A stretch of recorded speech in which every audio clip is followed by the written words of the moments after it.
Qu'est-ce qui vous a vraiment donné le courage de tenir? Comment est-ce que vous avez pu garder l'espoir dans ces conditions-là qui étaient très difficiles dans votre vie, dans votre famille?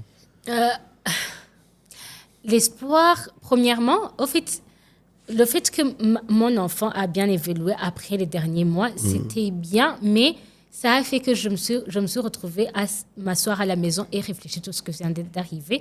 Et c'est une période où, parce que j'étais médecin, je n'ai pas pu travailler. C'était une période où les médecins n'avaient pas du travail aussi facilement. Et puis, j'avais un enfant que je devais m'occuper. Les premiers jours, il n'y avait pas d'espoir. Les premiers jours, je ne savais même pas quel futur nous allions avoir. Mais puisque l'enfant n'était pas maladif, il était bien, à un certain moment, je me suis dit, en fait, la vie va continuer, mais comment est-ce qu'on va vivre? Dans les premiers lieux, je ne voulais pas trop y penser, mais à un certain moment, je ne voulais même pas penser sur tout ce qui est en rapport avec Dieu. Parce que moi, je me disais, en fait, Dieu, je sais que tu es bon, je sais que tu m'aimes, je sais que tu entends mes prières parce que je l'avais déjà vu avant, des multiples fois, comment Dieu m'aime, comment Dieu prend soin de moi.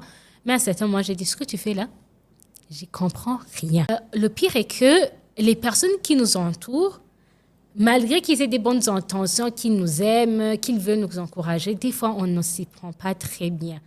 Il y a certaines personnes qui t'apportent des théories qui vont dire « Oh, tu sais, quand on prie avec la foi, l'enfant peut marcher. » Mais non.